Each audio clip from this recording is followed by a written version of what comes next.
Good morning, everyone. Welcome to Miracle Network's Wednesday meditation. So glad you're all here to share this time together.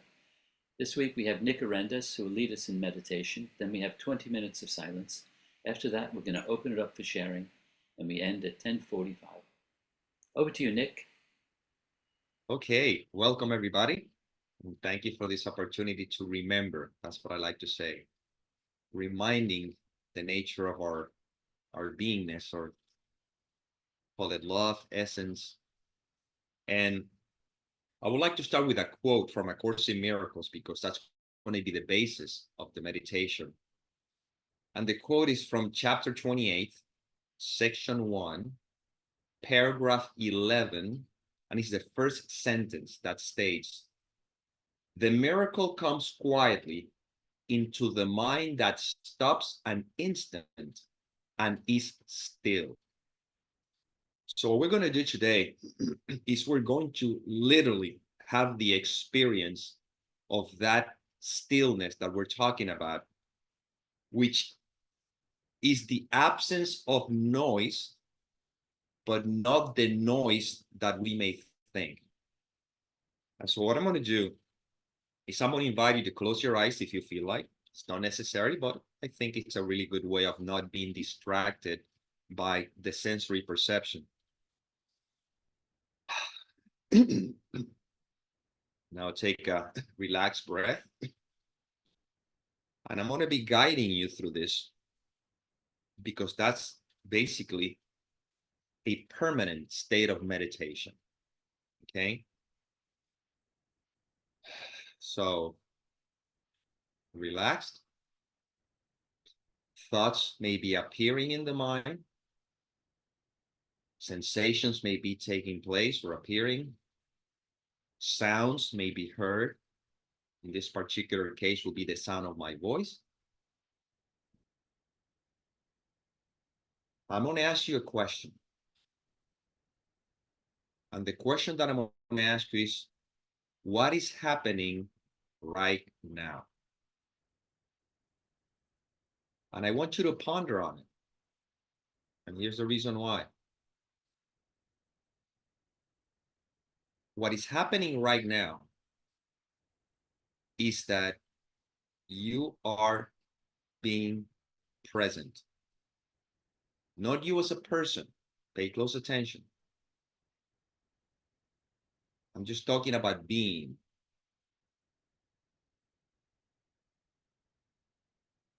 A thought may appear.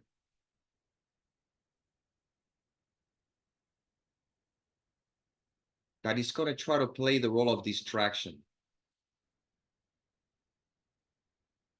But no matter what might be appearing, if you don't give your attention to it, in the same way that it seems to have appeared, it will disappear. But the background, the space, the awareness is unmoving. So thoughts appear and they disappear. But the space, which is the experience of being right now, remains unmoved.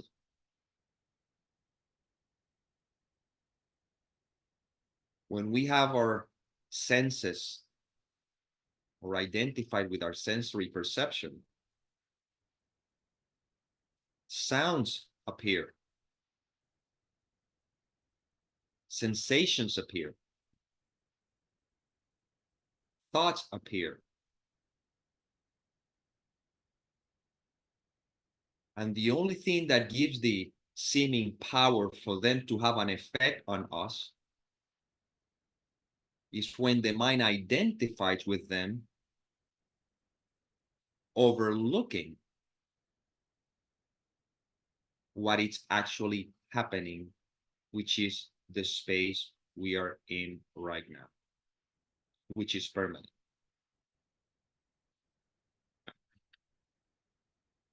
Notice that I'm not asking you to control your thoughts, because that would be giving attention to them. That's how they feed off. I'm not asking you to control sensations. I'm not asking you to do anything strict. I'm simply ask you to notice what's happening right now. And what is happening is this moment.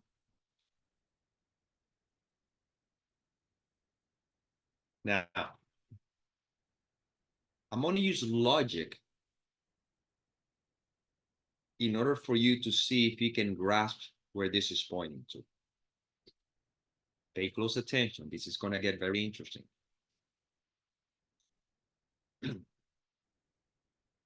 When you hear my voice, you're hearing a sound. That's all there is to it.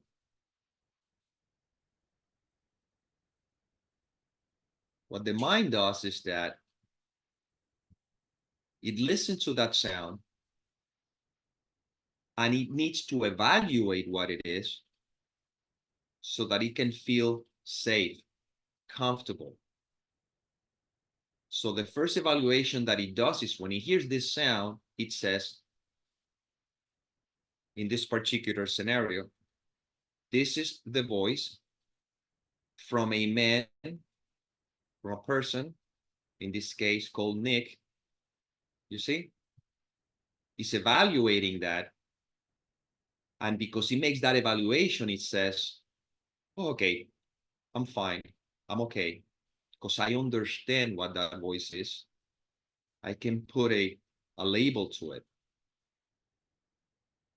Interestingly enough, that evaluation is what is overlooking what is actually happening. What is happening? That you are in a state of presence. That is the miracle that the quote from the Course is pointing to. The mind is always evaluating. It's always trying to label things for the fear of being empty. And the invitation here is to remain empty. That doesn't mean thoughts will not appear. That doesn't mean circumstances will not show up. That doesn't mean feelings or sensations won't be there.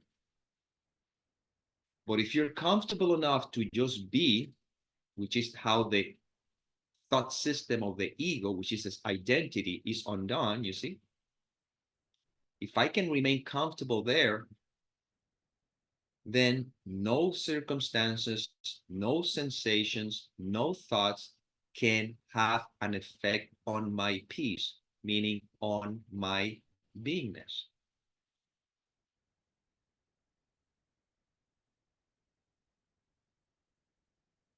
And this is the invitation.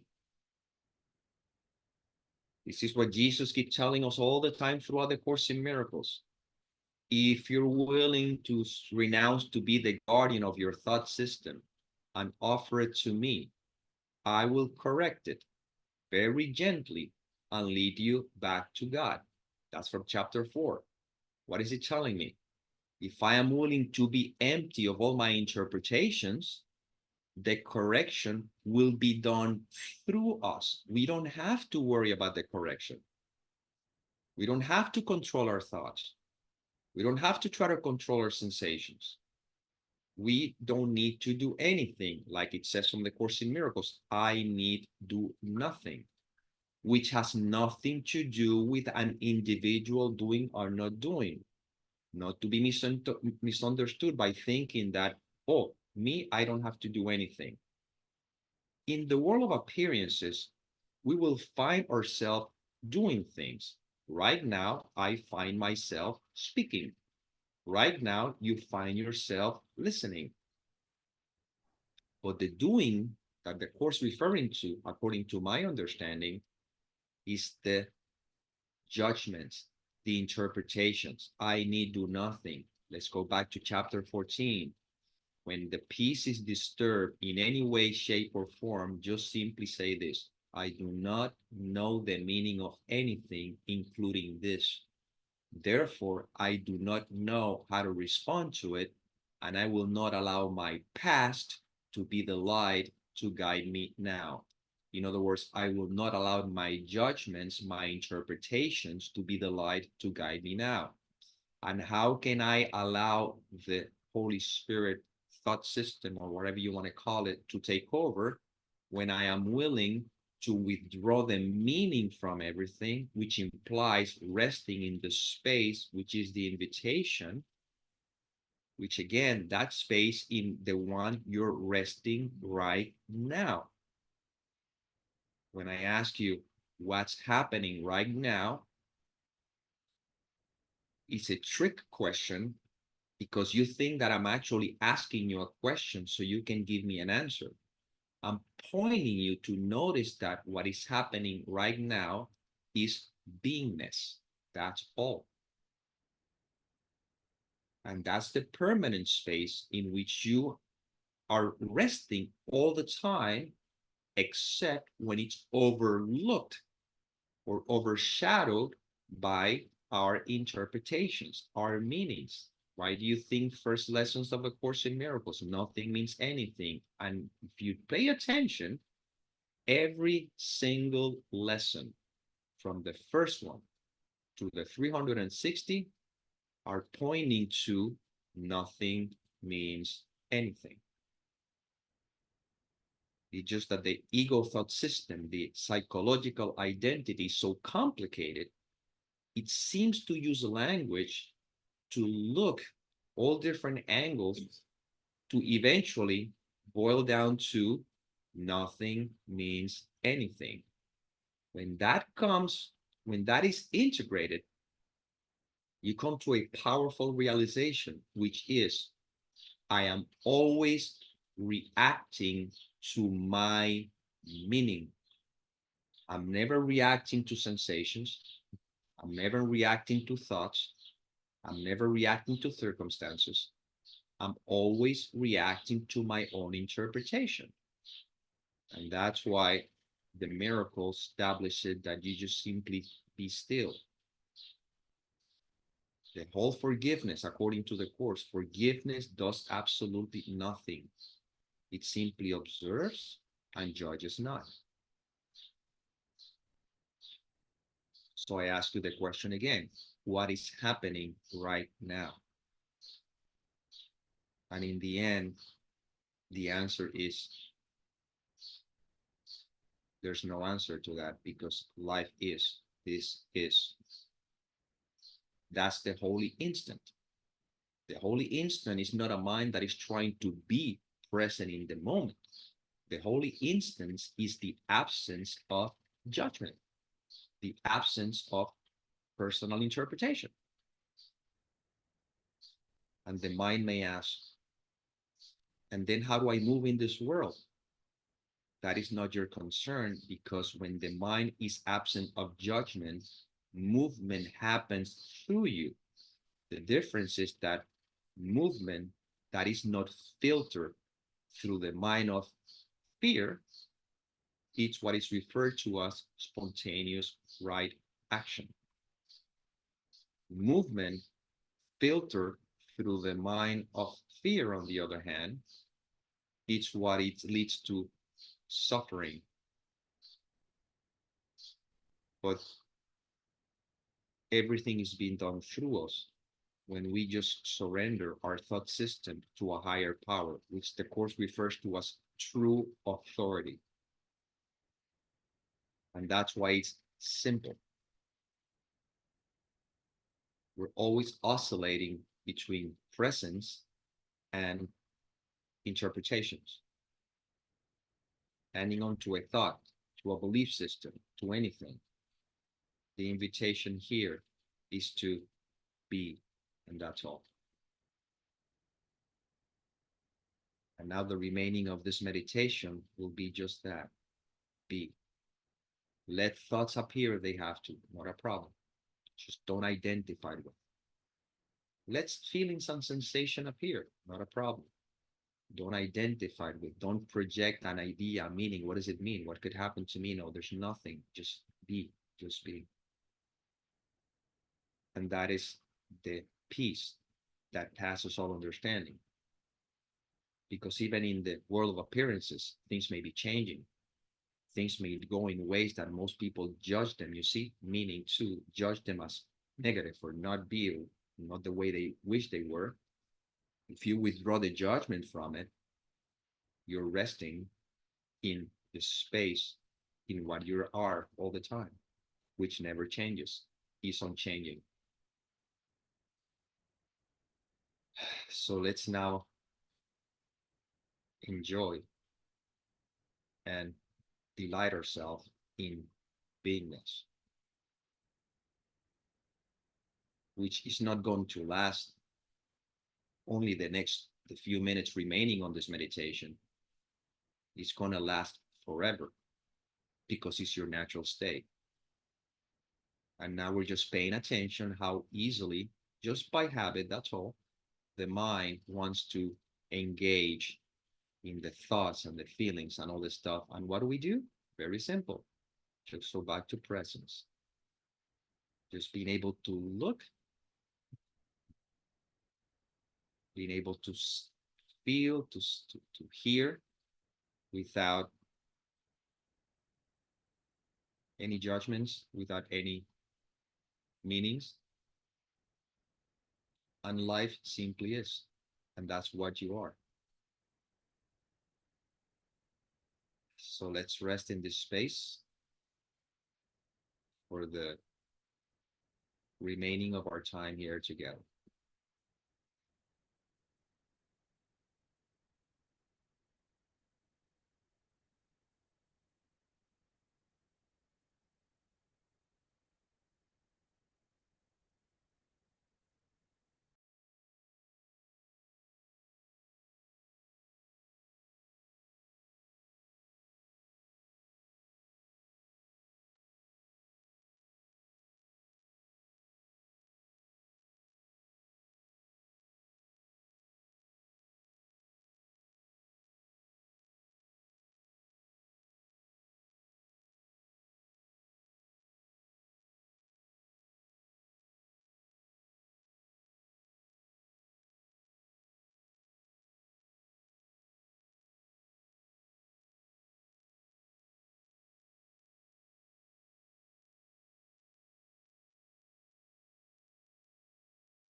I will say a few words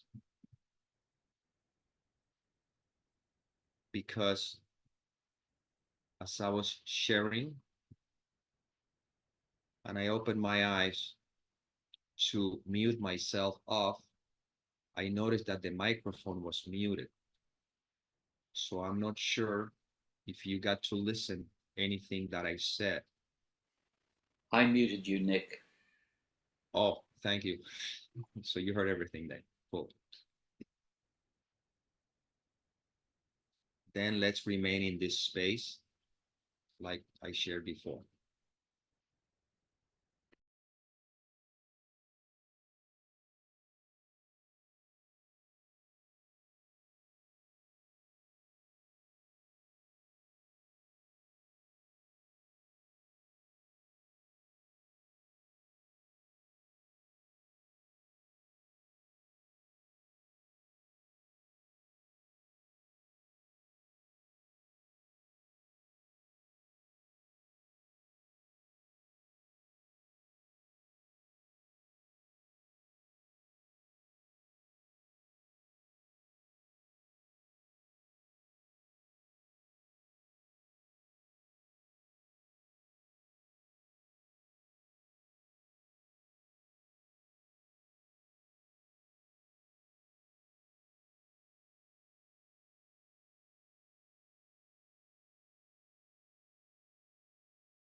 open your eyes and come back into the room. We have about 18 minutes left for sharing your reflections and your questions. Nick is just left for a minute. He'll be back in a minute, and then we can start. Unless you just feel like sharing, and that's good. Right? You can raise your hand, or you can use the electronic hand at the bottom of the screen, and I'll invite you to take yourself off mute. Is Nick? Who'd like to share?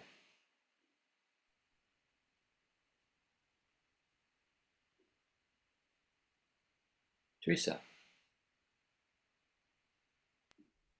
Hi, Nick. How are you? Thanks again. Lovely, lovely meditation. And I just wanted to say, I loved when you opened up and you said it's helping us to just remember. That was really good. And some of the things you said, like I've noticed in myself, the ego mind just loves to keep talking, that there is definitely a fear of being empty. I've recognized that. So thank you for putting words to it. And I also liked when you said, I'm always reacting to my own interpretations.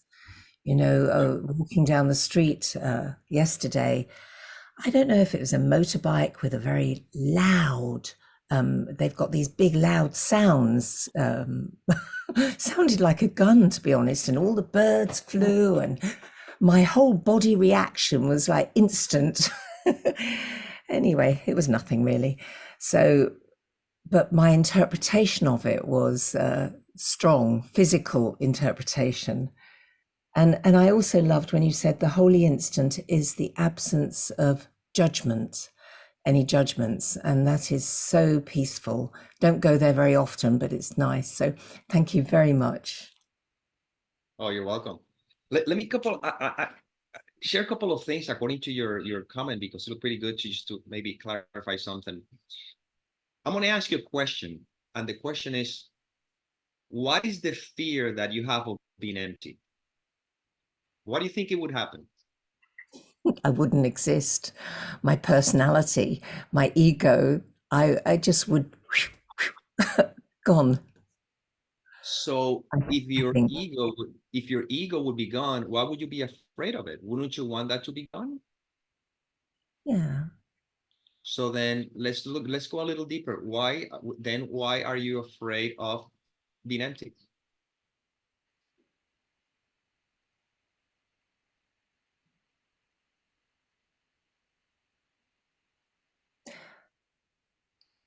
You see, you're I trying to haven't. think about it.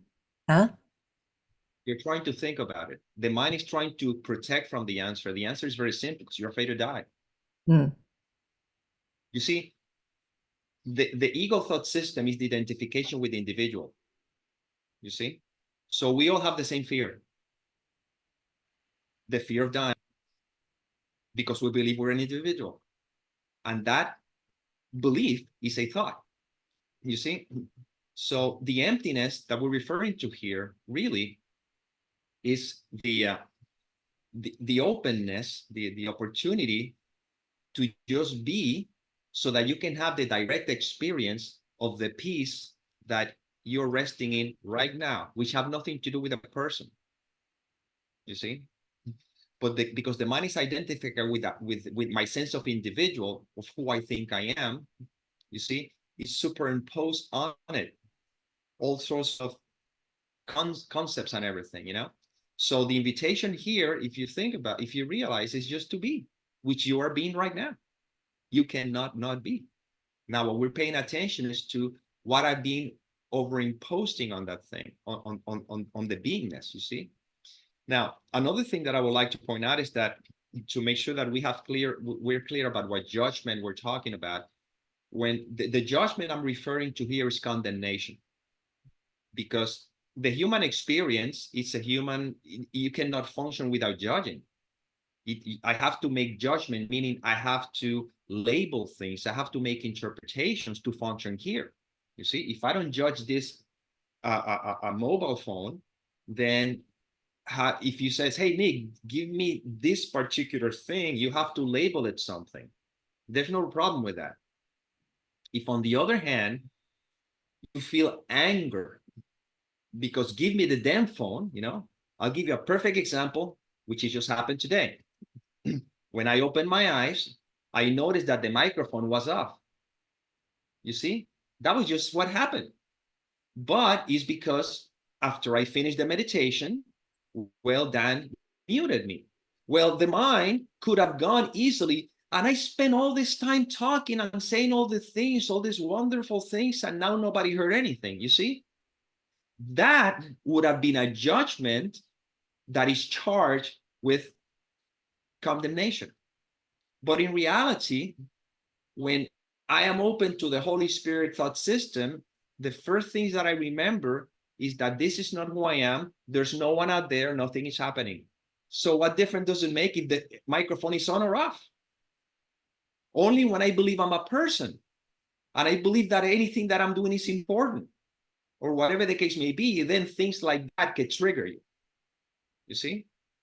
But if you know who you are, which is the invitation here, then yeah, you'll have all sorts of events happening. In my case, it happened that the microphone, I thought it was off, but in reality, it was on. It just so happened that it was turned off later, but I didn't know that. So when you begin to remember, not you as a person, this is where the language limits us. But when you rest in this space, which is the invitation of just being, nothing means anything, not that you as a person say nothing means anything, because that is still the mind now trying to engage. When you're just simply being, yeah, you may have an experience like you just shared about yesterday, the traffic or something like that, and you might still react to it, but because there's an absence of judgment, the reaction is a natural, is a response on that event. But then you breathe that out, continue on, end of story. With the ego thought system, whoa, there's a whole story around it, and then you begin to feel, you see what I'm getting at? So when you begin to put that into practice in every aspect of your life, the body feels in a particular way. The mind goes, oh my God, I'm a body, it's who I am. What if I die? What if this happens to me? But what if I am nothing? Then this is just a sensation like any other one. And because I know that who I am, that doesn't mean that I will not do something about it. I just find myself either doing something about it or not doing anything about it. But whether I do something about it or whether I do nothing about it, it means nothing. And that's the stillness in which you can rest always, even when you have all sorts of things sort of happening, you know? And then when you begin to realize that, then you're not afraid of being empty. As a matter of fact, you want to be empty because you have the direct experience of that emptiness. See? But with the ego thought system, the fear of emptiness is the fear of death. That's why I want to hang on to my identity. This is who I am. This is my name. This is my family. This is my things, you see? Because the ego has sold us on the idea, this is who I am. So the emptiness, according to my understanding of the Course, is very docile, it's very loving, it's very kind. Jesus says, you're not even here, but you think you are, no problem. If you surrender your thought system to me, I will give you a peace while you think, or it seems like you're here, until this whole thing disappears, which actually never happened, you know? And that is where we're going to, that's why. And then, life continues with all its things, and we begin to take it less seriously. That's the tiny mad idea that we took seriously. This is who I am, look what I've built. And now you're no longer afraid of being empty. As a matter of fact, you cherish the emptiness because that is your natural state all the time. Right now, all of us were empty right now, except a thought that gets in the way. What do you mean I'm empty? What do you mean by that? Well, that's a thought that has to be looked at because you're resting in emptiness. That's what I said. What is happening right now? If you think about what is happening right now, nothing. It's just what it is. You see? And that's invitation. That's all the invitation. That's all there is to it. This is the simplicity. But that's what Jesus says. This Course is simple. This is simple. Just get the mind out of the way. Just be. I'll take care of I'll take care of everything. Just whenever you're reacting to something, remember you're reacting to an interpretation, and I'm asking you to let me reinterpret for you. That's what the holy instant is. The holy instant is an opportunity to get out of the way and let the reinterpretation happen through that which is the one which is in charge of that. And that's why there's nothing to do. That's why I notice that I didn't ask you to control your thoughts. I didn't ask you to do anything with, no, just I'm simply saying, just be, so you can remember that you're being all the time. You cannot not be. I mean, you may think that you're being something. That's the problem. You see? No, you're being all the time. Breathe. Are you breathing? Are you trying to breathe? Are you controlling the breathing, or breathing is happening through you? You see? Well, life is happening through you, and you are light, not a human being. But through the mind, you cannot get to this. You see, I'm pointing. So, okay, just be and trust. That's it. Trust. And the life will continue to unfold. And yeah, you'll have all the ups and downs, and sometimes the body feel in a particular way. All sorts of stuff is going to come up. That's fine. It's no big deal. That's part of the play. You rest in beingness, and that's it. That is lesson 155. I get out of the way and let him lead the way. There's a way of being in the world that is not of it, but it seems to be. You see, I don't change appearances, but I smile more often. See, that's the invitation. So the words, as this keeps sinking in, oh my God, this is so simple. I thought it was so complicated. I thought that if I was spiritual, I wouldn't be bothered by my child screaming.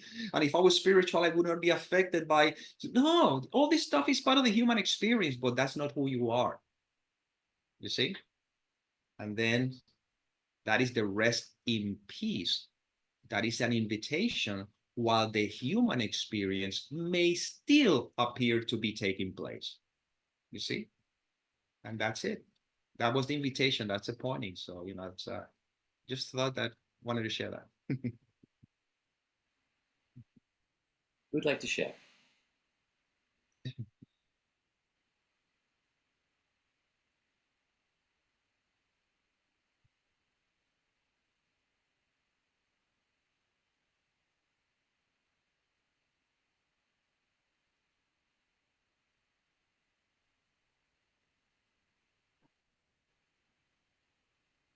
Kirsty, take yourself off mute. Thanks, Dan. Hi, Nick. Hi, What does it mean in your I'd just like to hear your own explanation of what Jesus means when he says the correction of fear is your responsibility. When you ask for release from fear, you're implying that it's not. Because okay, he does. what is saying again? Because he got caught up a little bit. Oh, the correction of fear is your responsibility. Yeah. When you ask for release from fear, you're implying that it is not. And he does, you know, he kind of says a lot. The correction of fear cannot be your responsibility because you're the one who created it, though. He will correct it. You know, he's correcting, but I have to take responsibility that I made it up. So I cannot, the correction of the fear is not my responsibility, but the recognition that I made it up, it is. But I'm quoting from Fear and Conflict in the course, Nick. Okay, quote it again, because maybe I'm quoting, I'm staring at it right now. It's T244. The correction of fear is your responsibility. Okay. When you ask for release from fear, you're implying that it is not. You should ask instead for help in the conditions that have brought the fear about. So I'm just wondering how that fits in. Yeah, the reason why I wanted to point this out is because the way in this particular segment that you share right now, I can understand why he's telling the correction of fear is your responsibility.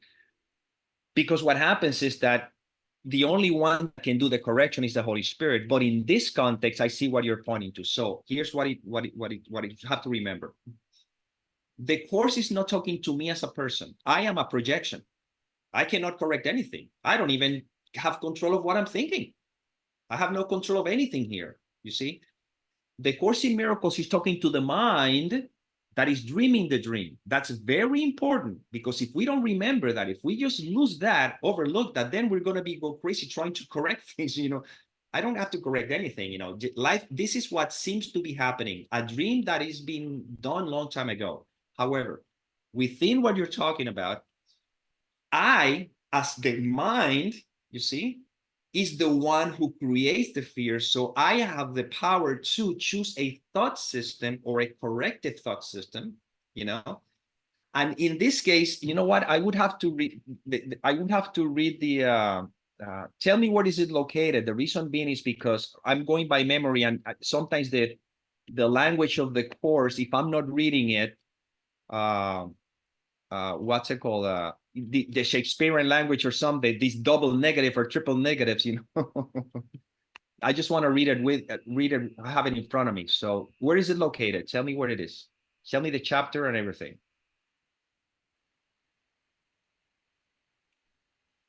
Are you there? Yes, sorry, I was on mute. It is the second section. Yeah, chapter what? Chapter 4 of the second section. Okay, chapter 4. I am opening up here.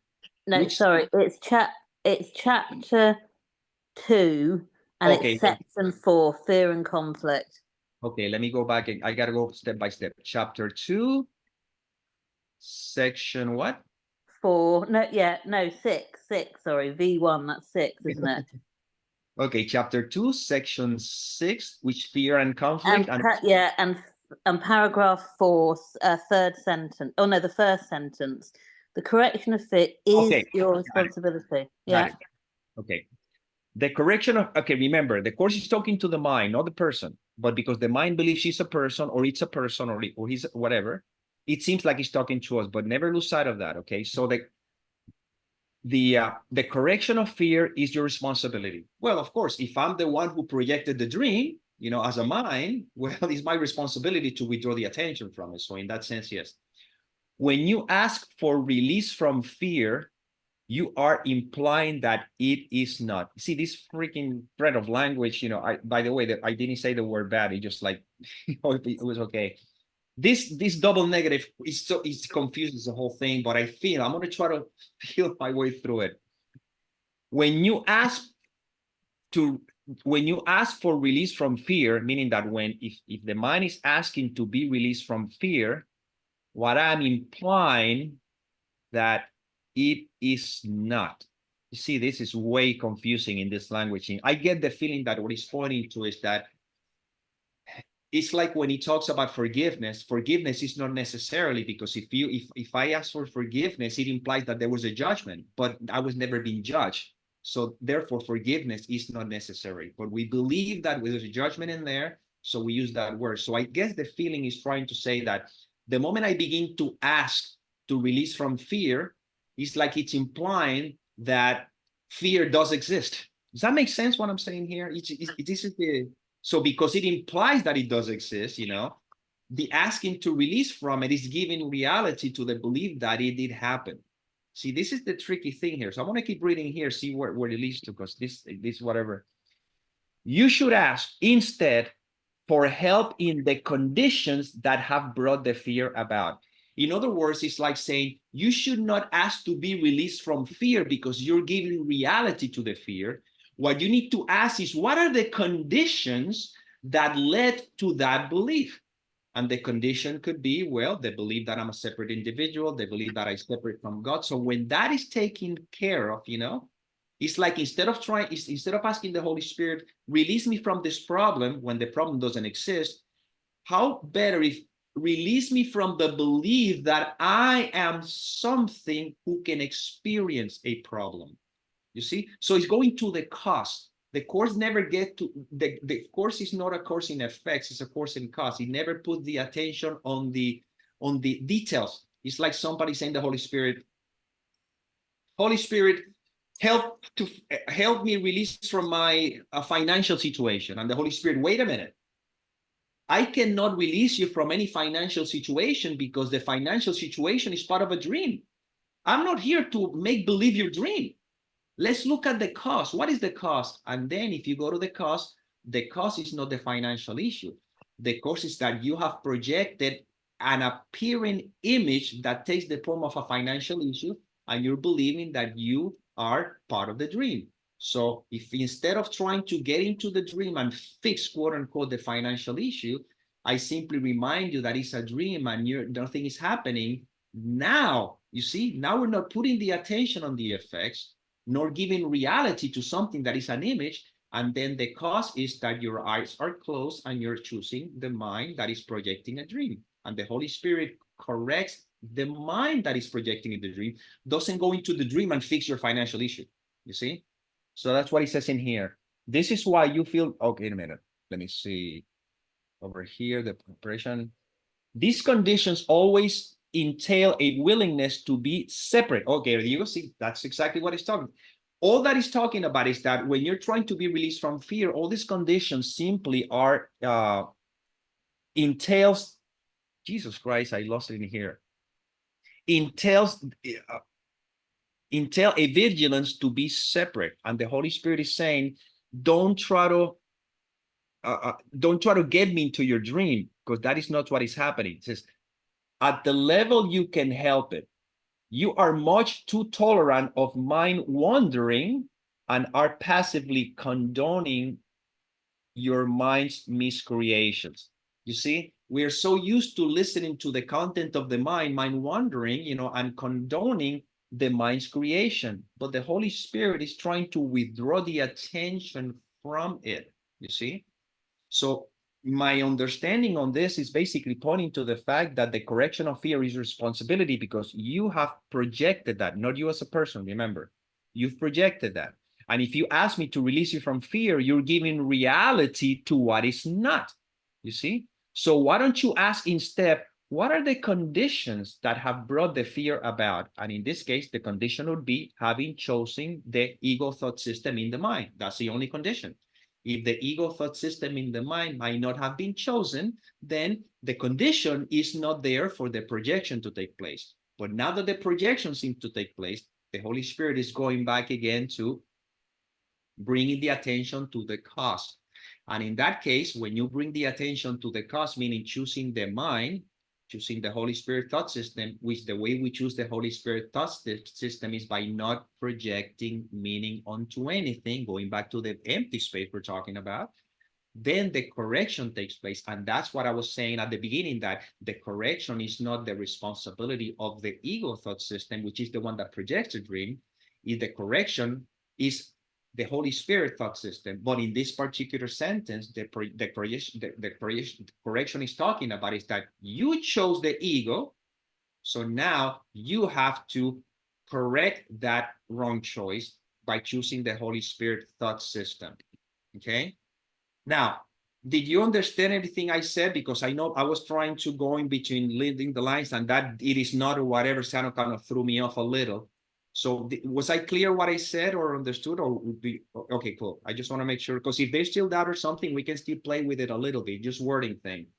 That's why in the end, to be honest with you, I think Kenneth Wapnick used to say that a lot. He said, take all the double negative and triple negative and everything of the course. This course is very simple. It's very simple. It's all it's asking you to look.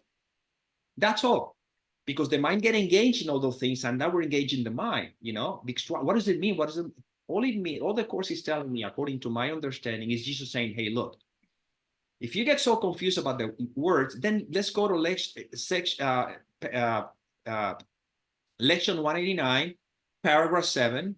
Forget this course, forget this world, and just surrender your hands to God. Meaning that, again, these are details that, with the language can be very confusing. But that's what the mind does. The mind wants to stay there, confused. What does it mean? What does it mean? It means nothing. It means that if I'm reacting to something, let's go back to the cause. Okay, I'm reacting to an interpretation. If I just release myself to the space, the Holy Spirit does the correction. I just resume the whole Course in Miracles with that last sentence. Okay, we've come to the end of our time together. Thank you, Nick. That was wonderful. And take a step off mute and express your appreciation. Thank you, Nick. That was wonderful. Thank you, Nick. Thanks, Nick. Brilliant. Thank you, Nick. Thank Thank you. you, Nick. Thank you. Thank you.